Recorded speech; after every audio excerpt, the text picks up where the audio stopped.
Tell me what's worse than learning all that you led to believe was all horse crap.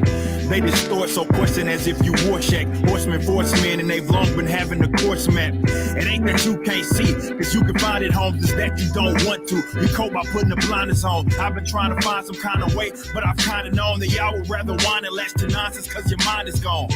I can't save every person, and politicking is bringing the worst out the very earth. And every perk of living on this turf is being chipped at and nerfed, but I can't sit back and lurk. I've got to hit back, I'm certain it's my purpose. And it's a beautiful thing too. Hold up. Yeah. Hey. Looking at the technological advances. I used to be on dial-up looking for answers. Now what? Underappreciating was candid. And 20 years later, we got computers that hand fit. Used to be playing Sega Genesis with bros. Now I'm gaming with some folks on the other side of the globe. Used to go through a label if you trying to blow. Now people got more options on the table, got a post. Social media got us connected as ever on every medium. Should be more righteous and clever, but what we seeing is communication is error and still the devious. Evil's immediate, tedious that you gotta be remediate, cause idiots get heebie-jeebies in the event that they don't agree with you. Try to ruin your whole life, cause you say what they dislike. God forbid y'all disagree without a fight. The type of stuff that will clear up if you lighten up, Jack. Your life is subject. Your life would right if you give up that. You're mad at nothing, not adding up when you're sad enough at a sad segment gets aggravated, and now you pay it forward. Let people make your blood boil. Emotions firing like microwave foil, or the oil they annoy you. You add another's neck for the wrong reasons. Election years now seeming like full-blown seasons. Man, you let politics ruin, or rather control your whole life, man, you're gonna be a miserable person. Straight up. And unfortunately, that's where we're at. A lot of people are consumed by this. And it's driving them crazy. And they hate their neighbors. Sad.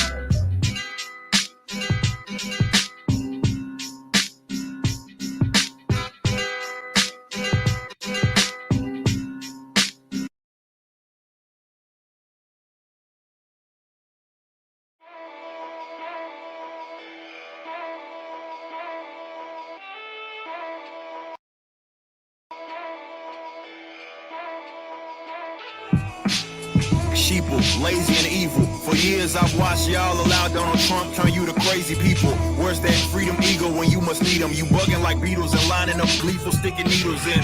2020 was the year that y'all were losing it. Watching smart people I respect turning to lunatics. The rational became irrational. The avenue we travel through will have a few kickbacks will hassle you.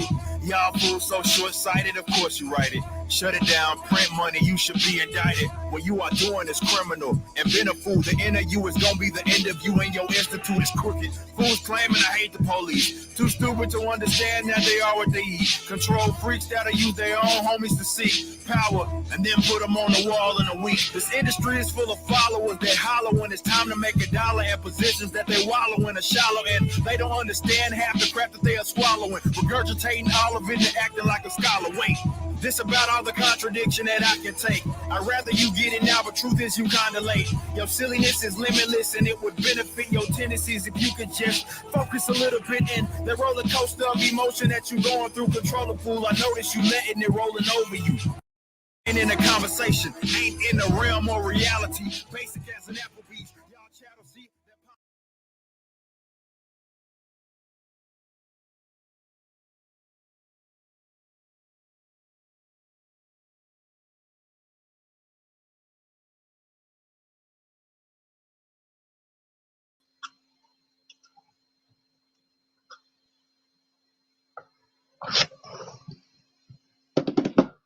Hello, everyone, and welcome to Diverge Media. It has been a while. I'm excited to be with you again tonight.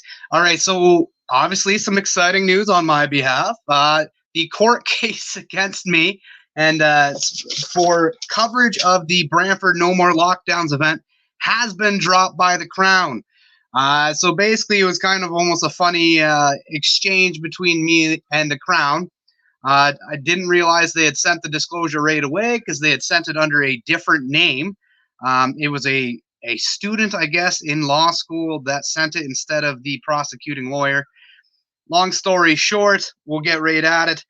I was charged or given a summons to court under the Reopening Act of Ontario for, they said, failure to comply with a continued Section 7.02 order from April 3rd of 2021. Now, on April 3rd of 2021, I was covering a No More Lockdowns event in Brantford, Ontario, when they revealed their billboard sign.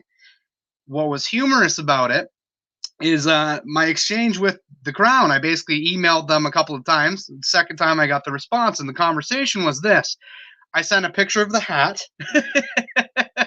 I sent a picture of my lanyard, which had all my personal media information on it that I was wearing the day of the event. And I sent a copy of my business license number. And I basically said, listen, I don't think it would be in the best interest of the courts or yours to waste the court's time. Specifically, here's my business license. Here's the hat I was wearing. And he literally sent a picture of my hat. Here's the lanyard I was wearing on the day of the event. And you can verify this info easily. So sent him that info and was sent back. Please be advised that the Crown is withdrawing the ROA 10-1 individual. Failed to comply with a continued Section 7.02 order from April 3rd, 2021 against you. So I was there as media, covering it as media. I was very clear with them about that. And after doing so, we were able to get the court case dropped. And so thankfully, it's all done. I was kind of worried about that taking up time with work. Obviously, for those who don't know, I am working a new job. I am working on a farm. Not to go into too much detail, but I'm working on a chicken farm. And it is physically demanding. I am still zonked from a work week, and I had a short week this week. Definitely not something I'm used to doing. Even though I've worked on a farm before, I worked on a pig farm in the past. But basically, it is a great opportunity. I put out a post on it if you've seen it, but I look forward to this opportunity of not only being able to provide for my family. Diverge Media wasn't quite paying the bills, but also I view it as a learning experience, as a chance to grow as a person and as a man. And so we're excited about that. But moving on here, we got lots of good stuff lined up as to what we have in store for you. It looks like we have somebody who's joined us backstage as well. So we'll get to that as quickly as we can. So we got a few things here. We're going to start it off with why dictators don't like jokes. So this is an old article from 2013, but I thought it was worth sharing because I think it is something that is kind of dying in the wake of Dave Chappelle protested pretty hard. We got the Netflix employees threatening to walk out. Basically, if you have a difference of opinion, even if you're funny, you don't get a get out of jail free card anymore. So 15 years ago, when Serbia's nonviolent pro-democracy movement Otpor was just a tiny group of 20 students with $50, they decided to play a prank. They took an oil barrel, taped a picture of Serbian dictators Slobodan Milosevic to it, and set it up in the middle of Belgrade's largest shopping district. And next to it, they placed a baseball bat. Then they went for coffee, sat down, and watched the fun unfold. Before long, dozens of shoppers lined the street, each waiting for a chance to take a swing at Milosevic, the man so many despised but whom were too afraid to criticize. About 30 minutes in, the police arrived. That's when they held their breath, waiting for what would happen next. What would the Milosevic's police do? They couldn't arrest shoppers on what grounds? And they couldn't arrest the culprits since they were nowhere to be seen. So what did Milosevic's police do? The only thing they could do. They arrested the barrel. The image of two policemen dragging the barrel to their police car was the best photo shoot in Serbia for months. Milosevic and his cronies became the laughingstock of the nation, and Otpor became a household name. So, obviously, humor is an amazing thing at cutting through the nonsense and seeing things as they are. Now, we're watching Dave Chappelle. They're trying to get him canceled off of Netflix over his views that he expressed in his special, The Closer. And so we're watching this happen in real life where humor and comedy are under attack right now. And the reason I believe that is such a vital and important thing is simply this. When comedy goes, so does the ability to speak freely on the things that matter. We are almost in that place right now. If you can't speak freely on the things that matter, comedy is the first line of defense. If comedy goes down, then you can be sure that other things are going to be soon to follow. That's just the reality of the situation. And so we need to take a look at what's happening with Dave Chappelle and kind of put it in the greater context and think about what that really means. Dictators really don't like comedy, but more than that, our culture is being turned and tuned into. It is a virtuous thing to go along with the mob mentality. If you think differently or you have a difference of opinion, we can no longer respect each other collegially. We can no longer have polite conversations about why we disagree or our differences of opinions. No, we just immediately seek to dox them, cancel them, and take away their ability to make a living. That is the society we are living in. And so now more than ever, it is important for good people to speak boldly. And I'll just start with saying, you know, I don't know if people know, but Pastor Rayom of Trinity Bible Chapel, I've met him a few times. And you know what? I was actually listening to a sermon of his on the way into work, and he was talking about basically being a clear and concise speaker, as Jesus was. Jesus didn't seek to mince words. He said what he meant, and he was very straightforward with it, and he didn't seek to read the room. So if he didn't seek to read the room, Pastor Rayom talked about, are you seeking to please men? Is that what you're after when you speak? And you know what? Quite frankly, being away from this for a little while now, it kind of got to me because I thought, man, I have been so careful because I'm concerned about, just to be blunt and honest with my audience here, I'm concerned about losing my channel, concerned about being perceived a certain way. And so, you know what? It got to me because, you know what? He was 100% right. I felt convicted by that because I've been seeking to get the approval of people rather than speak what I just believe to be true. Now, there's ways to be tactful and things like that. And you try not to blow people off with your words. You want to be able to get the information across, but I think I've been too timid in that. And for that, I apologize. So let that be the preface of this live stream together. And let's get into a few things I wanted to share.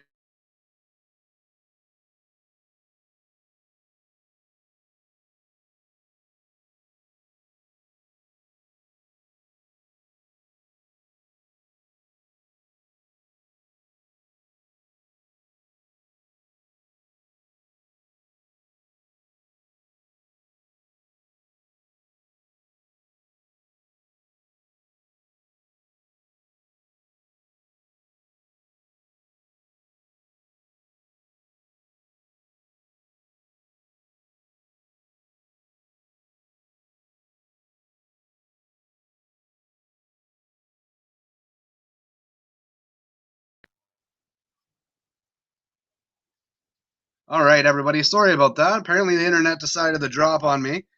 What are the odds, right? It's been a while, and all of a sudden, I can't get off what I need to get off. So let's try this again. So Alberta, the Calgary, Alberta Health Services employee leaked photos to the Justice Center. They said that emergency wait times at Calgary South Health Campus are less than what's being touted. Basically, there's empty wait rooms, below average wait times, and said we are not in a crisis. Now, I'll preface this by saying that obviously this is just one area, this is one hospital, but this is something we continue to see again and again, where the hospital numbers aren't what they're made out to be. In Saskatchewan, now, I preface this by go to your actual government sources, etc. Go to the Canada Public Health and go to those official sources. This is my opinion, but we're oftentimes getting a skewed view of what is going on in these hospitals, and a lot of times they aren't overwhelmed the way that we're made to believe.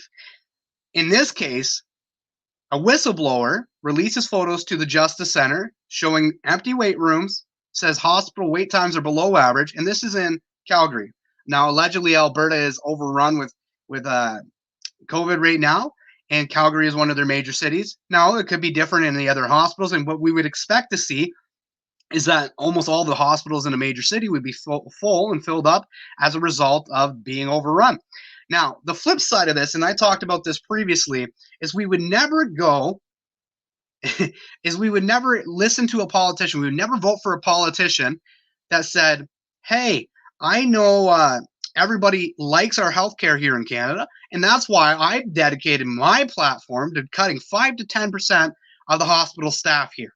That is an equivalent of a tax cut or a cut to the hospital system here in Canada. Yet, when we throw the pretext of COVID over top of it, people seem to be able to swallow that pill, and they not just swallow that pill, they endorse it. Now, this is what's messed up about that. They say, good, they don't deserve to be there anyways. Now, what is messed up about that is you'll recall we recently did a story about CUPE 2974, I believe it is. That is Windsor Essex Union that represents the paramedics and workers up there. Now, they literally, when I reached out to them, said they call it code black. This is when you call 911 and say, listen, my family member's in bad shape or I'm in bad shape. I need an ambulance here as soon as possible. Get me to the hospital, save my life. Code black is when you're unable to do that because you don't have the staffing ability to do so. So you call for an ambulance, there is none available because they don't have the staffing required to staff enough trucks to ensure that there's an ambulance available when you call. So the title of the article was, will there be an ambulance available when I call 911? Now, CUPE, to their credit, this is a union going to bat for their employees, as it should be, And then they were pretty reasonable. Listen, they said, we support vaccination, but we don't believe in coercive tactics to get there. Now, he said previously they had downsized a midnight shift by 6 employees that led to many, many more code blacks. I remember it specifically because he said, or they said, I don't know, male or female, but many, many. They said it twice. Many, many more code blacks when they downsized by just 6. Okay? Then they mandate a vaccine. Then they lost another 18 off the schedule. Now, this is being done in the pretext of for your safety, for your health, for the greater good. Now, when you call 911, the union that represents the paramedics of Windsor Essex is saying, listen, we don't even know if there's going to be an ambulance when you call because of the downstaffing. It was bad before. Now, if a politician came out and said, I'm going to cut 5 to 10% hospital staff, and that was on their platform, what Canadian in their right mind would do it? Now, we throw the pretext of COVID over it and say we mandate the vaccines, it's for the greater good. Now, I go get one, whatever, it doesn't matter. Read the official sources. You do that. But when it gets to the point where we're trying to pretend this is for everyone's health, yet we're willing to fire hospital staff in the middle of a pandemic, I just can't wrap my head around it. I can't wrap my head around the fact that we would lie to ourselves and allow ourselves to be lied to the point where we say, you know what? You're right, Mr. Politician or Mrs. Politician or Miss Politician, because you're right. We don't need those hospital staff in the hospitals that were already overrun. And if you follow Diverge media for a while, we had an article where we talked about hospitals being overrun not being a new issue. We went all the way back from mainstream media sources to 2011 and showed that, guess what? It's not a new issue. Hospitals have been consistently overwhelmed due to lack of staffing. Some hospitals, 100% capacity. CBC did a report right before this all kicked off, up into 2019. Some hospitals were 100% capacity the whole year. Some were 120, 130%. And nobody batted an eye. And then we got COVID came in, and the same thing happens. And people losing their minds, like it's a new issue. No, your attention just was brought to the issue. But now we're even taking it a step further, and we're going to kick out, we're going to remove, or not kick out, they're placing on unpaid administrative leave, so you can't collect benefits or anything like that. And they're saying, hey, guys, it's for the greater good. We care about you. That's why we're doing this. Now, I would say, again, go to the official government sources. This is my opinion. Okay, YouTube. Okay, Facebook. But this is the absurdity in my mind of what is going on. It is for the greater good. We have a vaccine that is safe and effective. We are apparently more in danger now with roughly 80% of the population vaccinated than we were last year when they weren't. And then on top of that, the same nurses and the same doctors and the same health staff that were our heroes last year are now not good enough to serve you. The same people that many of them were likely to have gotten antibodies through natural infection due to being exposed to it in real life settings are now being told that unless you do what we tell you, then you won't have a job and you won't be able to help others. And suddenly people went, absolutely, that's only the right thing to do. Is it the right thing to do? Are we just at a point in time where mob mentality rules all and there is no independent thought being allowed, and those that do speak independently are scared to do so because we're in a time of weak people? And that's where I believe we are, and I'm just as guilty of it because I've been so quiet for so long. I've never spoken this way on a Diverge Media podcast ever before because I'm always timid about getting canceled. But at some point in time, the truth needs to be taking precedence over your concern over reputation. And if we're not willing to do that, then we can't expect different results. And it's no different with me coming forward and saying these things. This ought to be obvious to people. This ought to be obvious. It's not like these are controversial ideas and the logic behind it is flawed. I mean, we have a safe and effective vaccine. 80% of the population is vaccinated. We covered before that the Delta variant is 19 times less lethal, although it appears to be more transmissible. So all these things come into play. It's now the dominant variant here. And how are we at the point now where this makes sense to people? I don't know, but I digress. There's more things we need to get into here. Coming back to it, we wrote an article. Please check it out. This is a great article. 9 out of 25 most vaccinated countries are also in the top 25 for deaths per 1 million. We went through the University of Oxford's data, laid it out there, but we also referenced further in that article relative risk reduction versus absolute risk reduction, specifically a report from the Lancet, and we're going to go to that now. This report from the Lancet, I think, is a very important one if you haven't heard of it. COVID-19 vaccine efficacy and effectiveness, the elephant not in the room. It says relative risk reduction should be seen against the background risk of being infected and becoming ill with COVID-19, which varies between populations and over time. Now, like, what does this mean? Blatantly said, your risk of getting seriously ill with COVID at the age of 27, as I am, is not the same as somebody who's 75, 85, 95. Common sense would say. It's not the same as somebody with a bunch of comorbidities. This is basically what this is talking about. Pretty straightforward. We continue. Although the relative risk reduction considers only participants who could benefit from the vaccine, okay? So relative risk reduction considers only participants who could benefit from the vaccine. Hold up, stop. This is what they're using to talk about the vaccine effectiveness. Relative risk reduction. This is according to the Lancet. This is in my opinion. I'm referencing an article here. Or referencing a research article, rather. Relative risk reduction doesn't consider adverse events. It doesn't consider things like that and the risk it plays, or how somebody at like 10 years old is not nearly as, not at all at the same risk as somebody who's 90. They just, okay, we're following? Continue on here. The absolute risk reduction, ARR, which is the difference between attack rates with and without a vaccine, which seems like common sense that this should be maybe the one that's considered, considers the whole population. Adverse risk reductions tend to be ignored because they give a much less impressive effect than RRs. 1 to 3% for AstraZeneca Oxford, 1 to 2% for the Moderna NIH, 1 to 2% for the J&J, 0.93% for Gamaleya, and 0.84% for the Pfizer BioNTech vaccines. Okay. So we have that relative risk reduction, whatever the numbers they're throwing out now. I'm not sure where they're leaving, 70%, 60%, it was 95%. But the absolute risk reduction, less than 5% for all of them, according to this paper in the Lancet, which is a medical research platform, is one of the most prestigious in the world. This is insanity. Now, furthermore, you need to make up your mind now. And when I say make up your mind now, you need to be sure if this is something you want to do, go ahead, do it.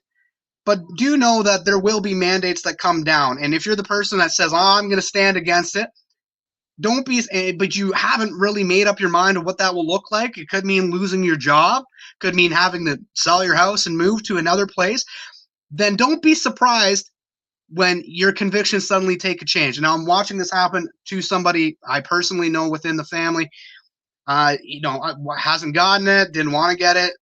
You do you. Consult the official health resources. Again, this is just my opinion. I recommend going to the government resources.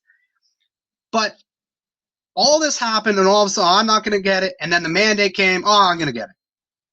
You need to know the cost. Have it calculated in your mind and know what it means. Know what the potential consequences of that could be. Now, I've been doing research for over a year and a half into these things, reading academic articles, reading medical research articles. And when I read stuff like this, guess what? It sticks with you. You have a hard time forgetting it. Absolute risk reduction versus relative risk reduction. Now we're going to get into something else. PCR testing. Now, I sometimes go back through my own articles and realize, because I jam so many resources and references in them, that even I have forgotten the importance of some of the things that were in there. Here's one of them I forgot about and I was reminded of recently by the Justice Center again. And for those in attendance right now, if you throw a message to the Justice Center, I've reached out to their media team. I want to have them on the show. Very, very much so. They've been very active in the fight for rights and freedoms and liberties here in Canada against these mandates, against these restrictions. Very outspoken. I think it's a very courageous team of lawyers. Now, they released this. Manitoba chief microbiologist and laboratory specialist. 56% of positive cases are not infectious. Now, the Justice Center was representing individuals who are challenging government lockdown restrictions in the Court of Queen's Bench as unjustified violations of the Charter freedoms to associate worship, to associate, worship, and assemble peacefully. The hearing commenced on May 3rd, 2021. It was continuing that week. I'm not sure what's going on with that now, but here's the takeaway. The current COVID testing is based on polymerase chain reaction, PCR, a fast and inexpensive technique used to amplify copies and small segments of DNA. Many internationally recognized experts on virology and PCR testing are questioning if the tests have been made overly sensitive up to 38 cycles here in Ontario. My understanding was from academic research and articles was that anything over 25 was extremely unlikely to be infectious, and Fauci himself said anything over 35, just picking up dead nucleotides. Continuing here, made overly sensitive. Many positives are the result of long dead and no longer contagious virus or even contamination in labs. So we continue down here. The Justice Center's expert medical witness, Dr. Jay Bhattacharya, world-famous epidemiologist and professor of medicine from Stanford University, and Dr. Thomas Warren, infectious disease specialist and medical microbiologist, both provided evidence that the PCR test is unreliable in determining whether a person is infectious with the COVID-19 disease. Skip here. There's more to this than what I thought. Oh, of course, that'd be too easy. Here it is. Basically, weak results are those run on higher thresholds, more cycles. For example, someone with a positive PCR test that is run at 18 cycles is more likely to be sick and infectious than someone who is run at a cycle threshold of value of 40. Dr. Bullard confirmed this was one. Bullard was, I believe, representing the government's position. He testified that CT value, how many amplifications the cycle was given, is significant as a proxy or indicator for infectiousness. However, despite Dr. Bullard's findings and recommendations in his two peer-reviewed studies, Manitoba still does not consider CT values as a proxy for infectionness. Either does Ontario, is my understanding. Now, here's the takeaway. Dr. Bullard testified that determining whether or not a sample is actually infectious, containing a viable virus capable of replicating, needs to be confirmed by lab culture. This is when you send it to a lab and you see if it can infect another cell line to prove infectiousness. As noted, only 44% of the positive samples, meaning only 40% of all those reported cases that he had taken to the lab, were actually positive. So 56% of the positive cases were not actually positive. Now, if we extrapolate this to the general population, that means your hospitalizations, your ICUs, and your cases cut in half. Because if 56% of them aren't infectious, it means it could just be there. It might not be the thing. On the very least cases, maybe not hospitalizations and ICUs, deaths, but on cases, you can't say that they're infectious with anything. So you have a test. It's like picking up an old crime scene when you run it high enough, and they're saying, look, case, and then forced to isolate and all the consequences that come with that economically for the business, for the individual who forced to isolate, et cetera, et cetera. That was covered well, when did this come out? This was a while ago, May 2020. Yeah, May 2021 that came out. So there's lots of information like this out there. Again, lots of the deaths, if we're assuming we know that COVID can be co-infectious with other things, we don't know what the numbers look like, but in terms of cases, 56% weren't infectious when sent to a lab. 56%. That's what Dr. Bowler said under testimony in court. That's what the Justice Center put out. Now we continue here. We're going to continue on our next story. This is about Grace Smith. So Grace Smith is a 16-year-old junior at Laramie High School who has been arrested and removed from school in handcuffs. Her crime was not wearing a surgical mask. We'll pull that up now. This is the Western Journal reporting. There she is in handcuffs. Now, before coming into school on Thursday morning, Grace Smith had already served 2 consecutive 2-day suspensions for not complying with her school district's mask mandate, the Sioux City Journal reported. Albany County School District mandate states that anyone inside a district building must have his or her face covered. The rule is up for review next week, but Smith wasn't willing to wait that long. She believes that the mandate violates her constitutional rights and, as a result, continues to refuse to comply with the order. So 16-year-old taken out in handcuffs outside of the school because you wouldn't wear a surgical mask. Now, here's my issue with this. You can look up the article. Again, I wish I had more time to prep, but please forgive me. I am working a full-time job and trying to fit this in the spare time I do have. We know, I've covered before, you can look up Diverge Media, Ontario Nursing Association should come up. The Ontario Nursing Association in 2015 and 2018 went to court against mandatory masking for influenza season for nurses that refused to get vaccinated against influenza.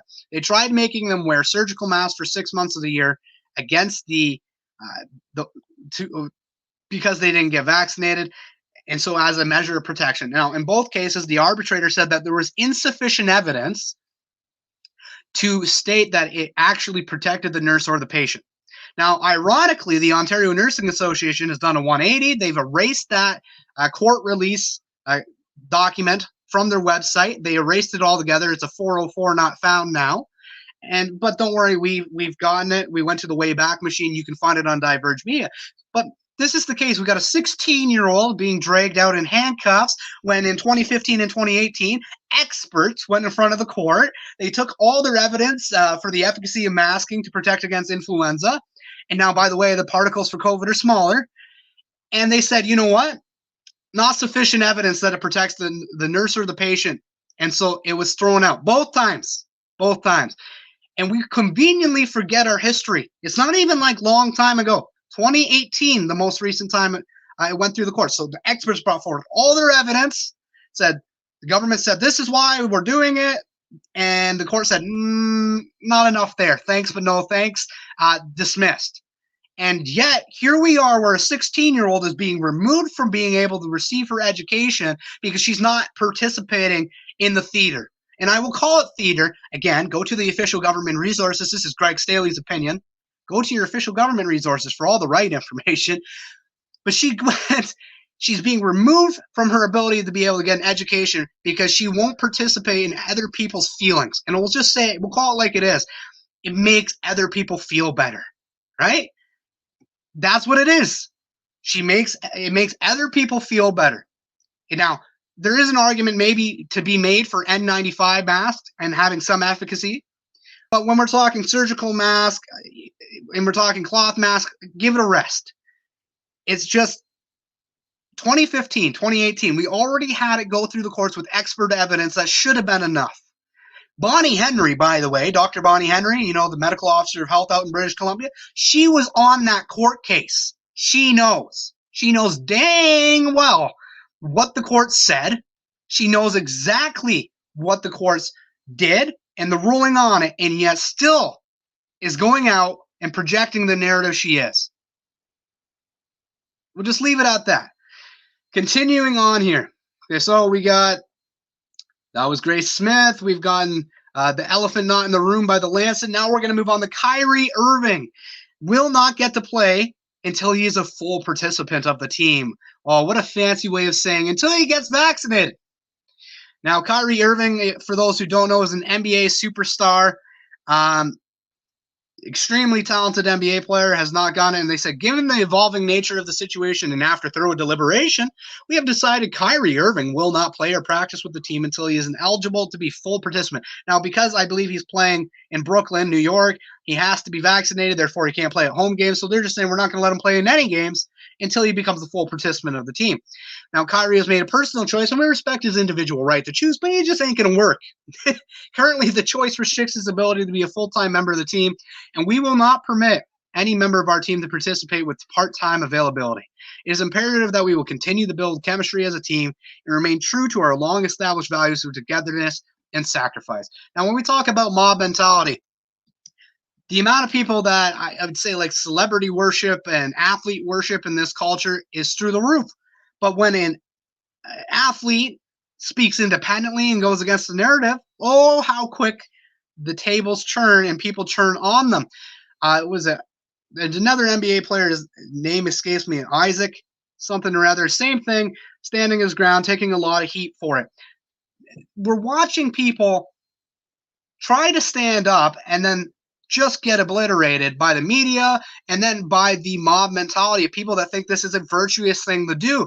Now, when it comes to Kyrie Irving, you're talking about not just an NBA player. Like, you're talking not a six-man, not a bench player. You're talking NBA superstar. And they say, no, you're not going to play until you become a full participant. Do what we say or you won't play. Well, if that's how we're going to play, again, you need to know the cost. Kyrie Irving may never play another game in the NBA. I don't know if he's gone through that in his mind and has calculated that cost and decided it doesn't matter, I'm going to do what I'm going to do. But if he has, good for him. But good for him anyways for standing firm on what he believes. Now, there may be trades or something that happens in the future in the case of Kyrie Irving, but all the best to the man. Everyone should have the right to choose. I think, it used to not be a radical idea to think that people should be able to make up their own mind.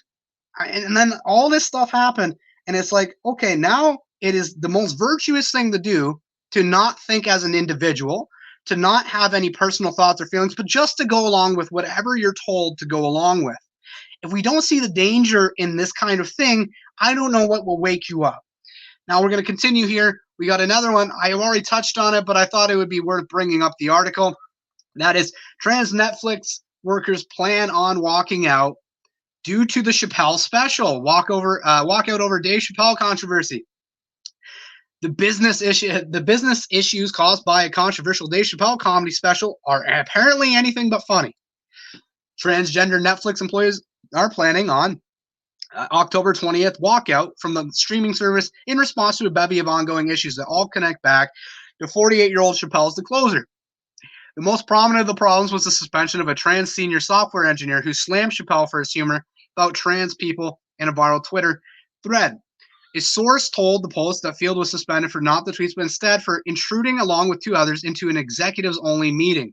Oh, okay, that's a little bit different. Field has since been reinstated after finding there was no ill intent in her attendance. I'm going to take a few days off to decompress and try to figure out where I'm at, and at the very least, I feel vindicated. Despite that, the Netflix trans employee resource group is still moving forward with a planned walkout next week, according to The Verge, so we'll keep our eye on that. That's 4 days from now, which obtained their internal memo.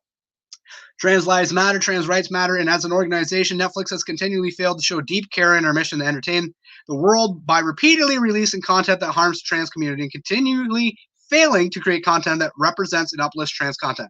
Now listen, back to the point. You can have a difference of opinion. And if you watch the last 15 minutes of the Chappelle special, The Closer, or In Closing, I think it is, I think that was a story that was extremely humanizing for the trans community. I think he did a very tactful job of trying to represent and talk about some big issues. Now, are we at a point where we're just going to say, you know what? People's feelings about things are more important than my ability to speak? Or is that where we're at in society? Because that certainly seems like where we are.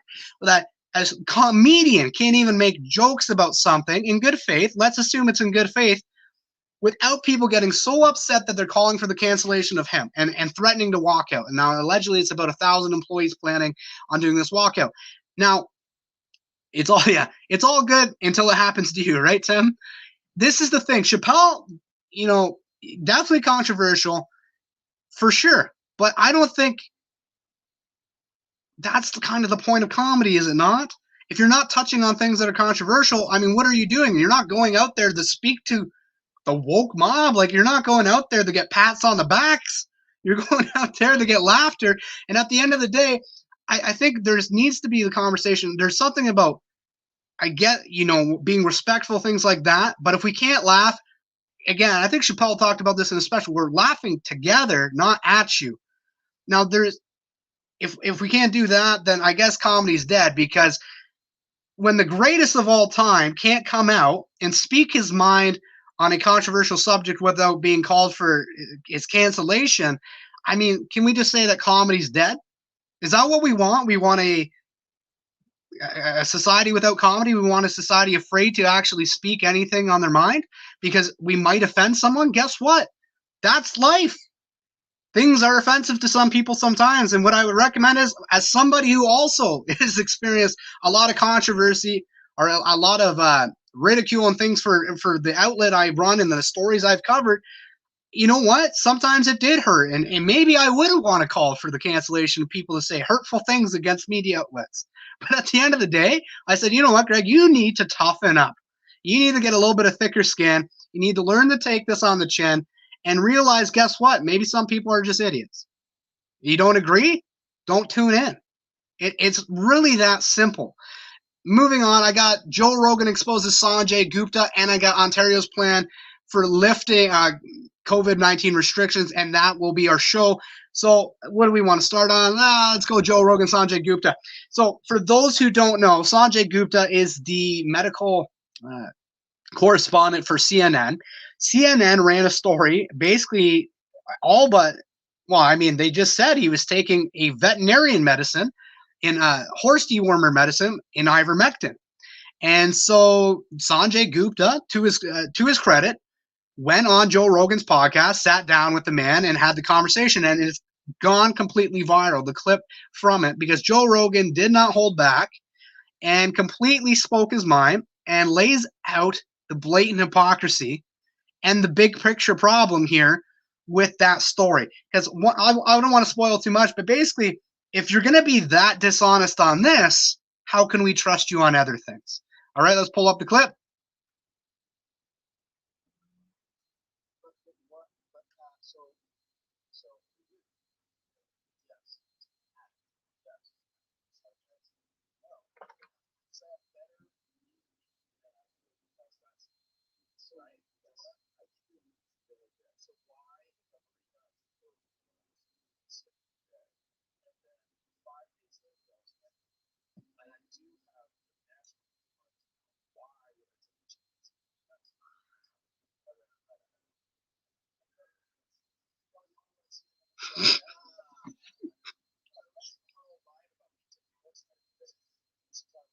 And then, okay, we'll talk about this a little bit, because that line, as soon as I heard it, I'm like, did you just, that bothered you? It should bother you. They lied about something. That should bother you on your outlet. So I see volume here. We'll play it back a little bit, and hopefully the volume's up. Let me just double check things here. I'm doing my best, Tim. I'm doing my best. Back to it. That might be on your end. Everything's as loud as she'll go here on this end. Is there nothing? Let's go here. Share screen. We got it on this one. Share system audio. Maybe it was me. And 5 days later, I was negative. And I do have the natural antibodies now. Why would I take a chance in getting vaccinated on top of that? By the way, I'm glad you're better. I'm glad it only lasted a day. You're probably the only one at CNN that's glad. No. We're not. The rest of them are all lying about me taking horse medication. We should talk about that. That bothered you. It should bother you too. They're lying at your network about people taking human drugs versus drugs for veterinary. Calling it a horse dewormer is not a flattering thing. I get that. It's a lie. It's a lie on a news network, and it's a lie. See the downplay of that. It's not a flattering thing. No, it's a lie, and it's a lie on a news network. I I could watch this clip on repeat about 150 times. Just brings me immense joy. That's a willing. That's a lie that they're conscious of. This is not a mistake. Yeah. They're unfavorably framing it as veterinary medicine. Well, the FDA put this thing out. You saw that. Did you see that thing that the FDA put out? What did the FDA put out? Objection, Your Honor. Diversion. He's trying to avoid the question. He's changing the subject. Can we not see what he? Oh no, but the FDA put out this unflattering thing, not at all related to the conversation at hand here. It was a tweet, and it was snarky. I admit it. They said, "You are not a horse. You are not a cow. Stop taking this stuff," or something like that. Why would you say that when you're talking about a drug that's been given out to billions and billions of people? A drug that was responsible for one of the inventors of it winning the Nobel Prize in 2015. Yeah. No, a drug that has been shown to stop viral replication in vitro. You know that, right? Why would they lie and say that's horse dewormer? I can afford people medicine, motherfucker. Apologize for the language. Forgot about this. This is ridiculous. It's just a lie. I don't think anyone is. But don't you think that a lie like that is dangerous on a news network when you know that they know they're lying? You know that they know that I took medicine. Like, here it is. This is ivermectin. You got this it with right you. Here. Somebody gave it to me. All right, hang on. The thing is, we're like going so fast. Like I feel like I'm missing. Do you think that's a problem that your news network lies? Well, I don't. Dude, I mean, what did they say? They lied and said I was taking horse dewormer. First of all, it was prescribed to me by a doctor. Yeah. Along they with shouldn't have said it was bunch of other medications. If you got a human pill, because for people that were taking the veterinary medication, it can be a very effective medication for parasitic disease. And as you say, it's probably, I think a 250 million people have taken it around the world. More, I get that. Way more. So way more. Billions of people have taken it. Can I just come back to the one I want to talk about? Two things on the ledger. You have before we. So here he is trying to change the subject. Oh, I want to come back to that. No. Let's back to the topic at hand here. So honestly, this is one of the greatest takedowns in the history of takedowns. You can imagine Joe's frustration. They literally said he took horse dewormer when he was prescribed the medicine by a doctor. That's not just we made a mistake. That is a lie, a blatant lie. And it gets worse. Listen to the rest of this here. Get to that. Does it bother you that the news network you work for out and out lied, just outright lied about me taking horse dewormer? They shouldn't have said that. Why did they do that? I don't know.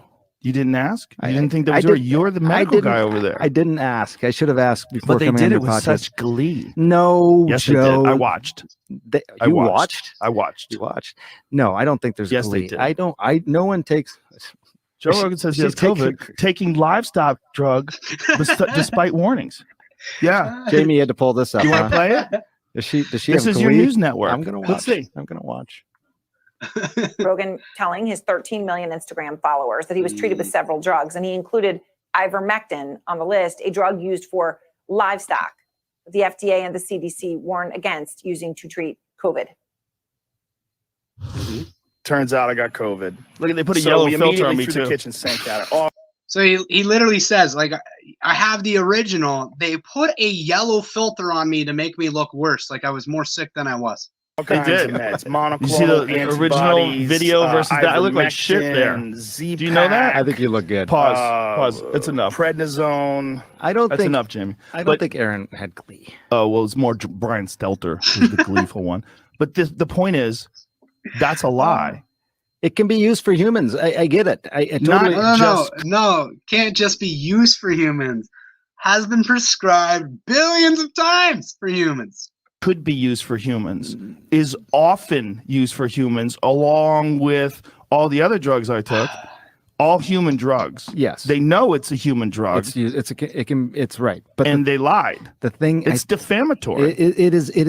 Yeah, they shouldn't have done that. It's defamatory, right? Well, I don't know if it's defamatory. I bet it is. Well, I'm not a lawyer. It's a lie. Well, see, here's the thing. You can have nuanced discussions about this. No, right? You can't. Yeah, you can't have nuanced discussions about lying about someone taking. We can have nuanced discussions about this. You can't have a nuanced discussion about blatantly framing something that isn't true. Oh, he took horse dewormer. No, he didn't. He took a medicine prescribed by his doctor, which has also been prescribed to billions of people. That just trying to wiggle out of this. Again, credit to Mr. Gupta for going on his show.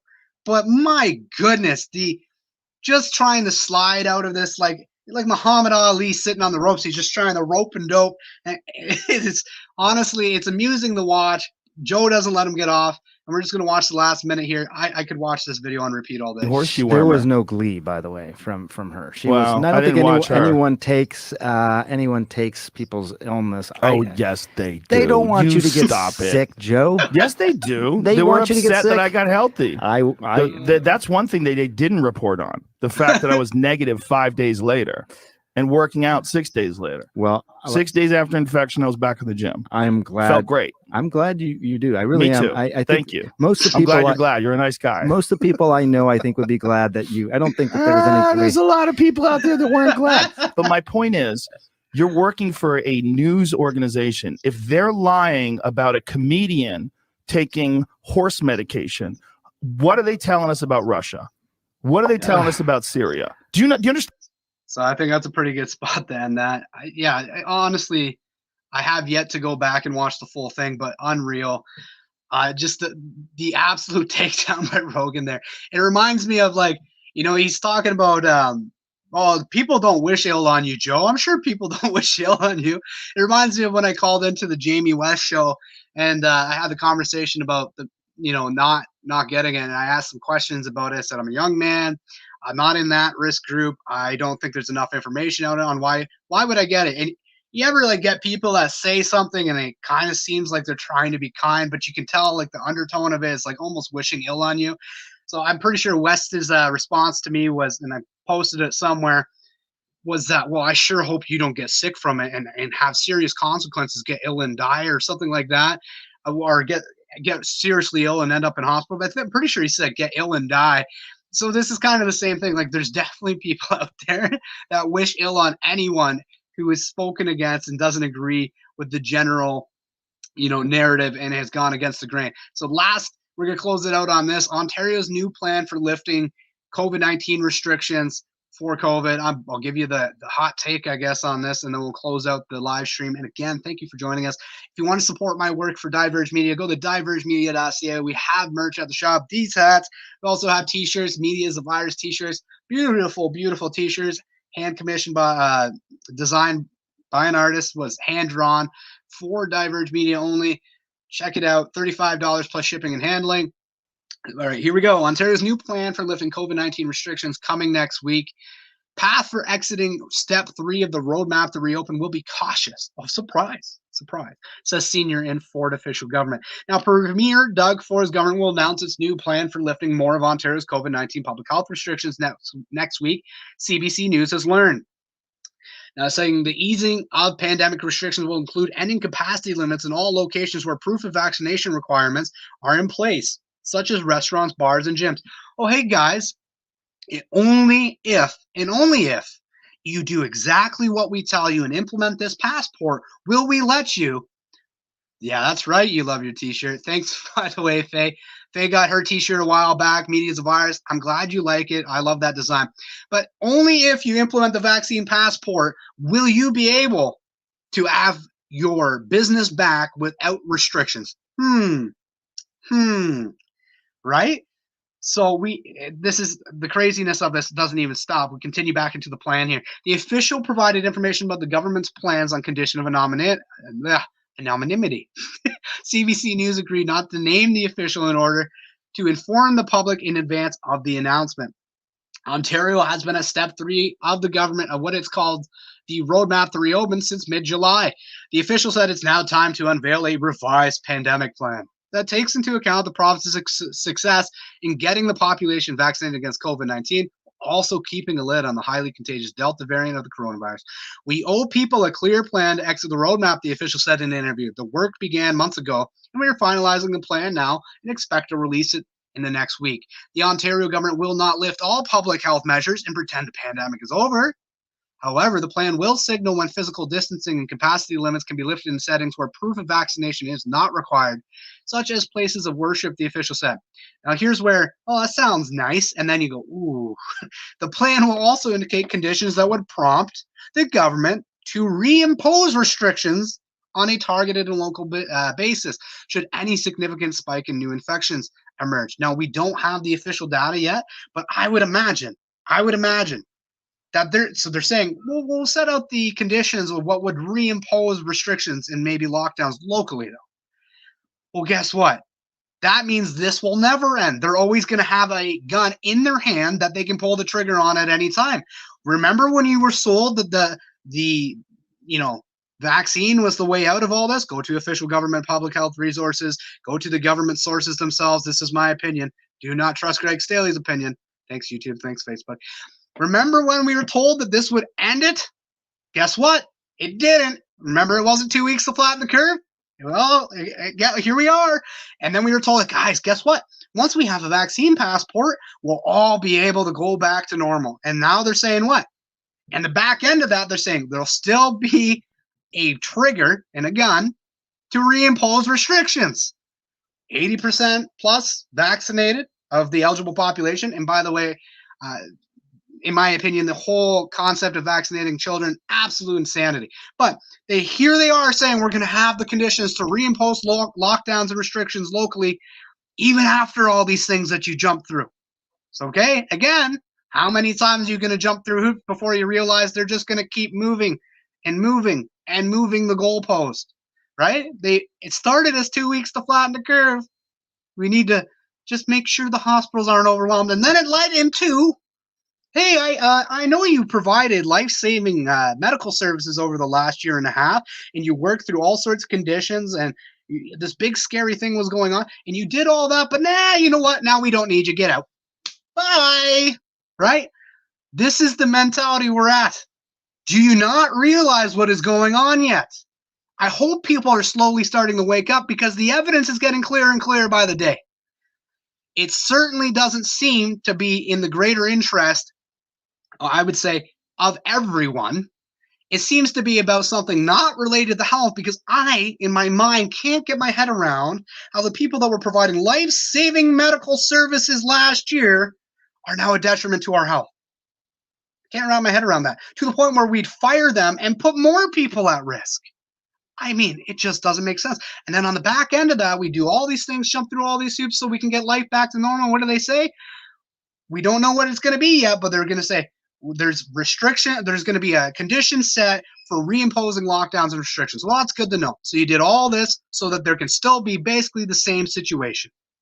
Well, we'll end okay, so let's rephrase this another way. We'll end lockdowns and restrictions if you implement the vaccine passport, and we'll let you run your business normal until we don't let you do it because the conditions are, right?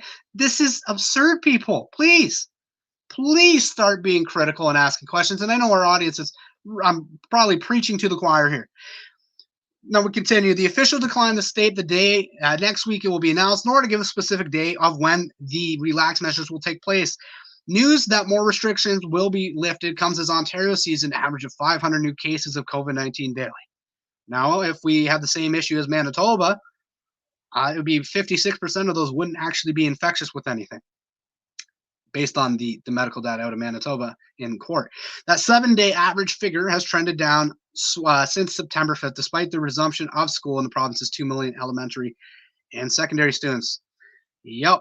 So we continue here. The latest provincial figures show 83% of Ontarians aged 12 and up are fully vaccinated, and another 5% have received one dose of a vaccine. So 83%, as the date of writing of this article, were fully vaccinated from the age 12 and up. Now they've moved on, and they're saying kids need to be. Was it 17 deaths Canada-wide under 19? I imagine if we look at a lot of those, there's probably other health consequences in the play, but also influenza, by all regards, seems to be more of a detriment to children than COVID. What in the hell are we doing? I mean, again, go to the official government resources, but my thought would be this isn't about the kids. It's to make the people, the adults in the rooms, feel safer. That's really what it comes down to. It's to appease the adults in the room who are so fearful now they believe all children should be. At least that's my take. Again, opinion, go to the official government resources. However, the official acknowledges it was a mistake for the government to announce lifting of capacity limits for spectator sports venues, cinemas, and theaters without announcing its plans for restaurants, bars, and gyms. Guys, we shouldn't have let like 15,000 people into a stadium before we let you open up your restaurant. My bad. Did we do that? Yeah, the move benefited Ontario's NHL teams by giving the Toronto Maple Leafs the chance to play their home opener before capacity crowds. Yep. Members of the Ford government and Chief Medical Officer Health, Dr. Keir Moore, had previously indicated that the main goal of Ontario is to avoid further lockdowns and that any future tightening of measures would be tailored toward reining in local outbreaks with the aim of minimizing disruptions to people's lives. Again, we're going to have a gun here, but it's only going to be local. Don't worry. We'll let you run your business if you do these things until we don't because of the conditions we're going to impose. Again, they haven't released these things, and we'll have to look at the nitty-gritty details before we can make any real assessment. But read between the lines. The new plan will include guidance for travel, more specifics when the province will transition the proof of vaccination program from mandatory to voluntary. Oh, really? I'll believe it when I see it. So they're talking about maybe the proof of vaccination program will be made from mandatory to voluntary. Okay, I'll believe it when I see it. Ontarians will have a better idea of what they can expect in the months ahead as we continue to confront COVID. The current description of Ontario's reopening plan indicates that the majority of public health effect measures will remain in effect until step 3 will be lifted. So keep an eye on that. Sometime next week, supposed to be coming out as to what the plan will be. But if we read between the lines there, it sounds like now they're just always going to have this, we'll call it the MOH gun, the Minister, Medical Officer of Health gun. Oh, no. Yeah. Sorry, Toronto, lockdown again. Pick a spot, your business, it doesn't matter what you do, all it will take is a churn, and you're now going to be under the gun again. It doesn't seem to end. Yeah, Pulaski is, Pastor Artur Pulaski is back in court. He's been, sentenced to 20, he was either going to be 21 days in prison or he had conditions imposed on him. I'm not sure what's shaking out on that. There was another pastor, Matea Murta. She is a fantastic follower on Facebook and Twitter, but she pointed out that to me that there was a pastor in New Brunswick jailed for not abiding by capacity limits. Now, I'll touch on this and we'll leave you with this thought here, and I think it's a good one to leave out on. When it comes to the churches, there's very few churches, I believe, right now in Canada that are actually following God's commands, and that's why so many people they don't care what the church has to say or what Christianity is about, because it's so watered down. Like, if you're going along with, anyways, if you're tailoring your church capacity for the government, your job is to serve God first. Now, Romans 13 says, render unto Caesar what is Caesar's. But there's a but in there. Until it affects what is God's. And guess what is God's? God's house. His place of worship. And I can't imagine Jesus coming back and high-fiving these pastors and members that come and say, hey, we just had to do the right thing. We were trying to be kind, Jesus. That's why we went along and did what the government did, whatever they said, because we were just trying to be kind and do the right thing. And he says, you're supposed to open your church because it's not about you, it's about me. I can't imagine Jesus would be high-fiving these pastors that are churning away people that are searching for Christ because it's more convenient, comfortable, and easier to go with the flow. Now, they might call what it is, try to justify it any way they want to call it, justify it. The reality is, I'm pretty sure Jesus is not going to be happy with these pastors that have turned away people because it is what the government told them to do. So to this pastor in New Brunswick has been jailed, thoughts and prayers go out with you. Pastor Artur Pulaski, I don't know as much about his case. Wish him all the best. Pastor James Coates, he's gone through it. Pastor Jacob Rayon, these are guys in my mind that have stood firmly. I'm sure there's others that are flying under the radar and have just gone about doing their business. But you need to make the stand. You're not there as a pastor, and I'll extrapolate this to the general population. As a pastor, you're there to represent God. And as an individual within the society, it is the right thing to do is the right thing to do. You don't go along with woke mentality or mob mentality because it's convenient or easier to do so. You speak even when it means it could lose your job. You speak even when it means you go through all the inconveniences, you get attacked, different things. I'm sure there will come a day when Diverge Media gets to a bigger platform and things I say today even will be pulled up and people will go back through 3 to 5 years of history and say, remember when you said this? And they'll say, yup. And the right thing doesn't cease to be the right thing. It doesn't ever stop being the right thing to do.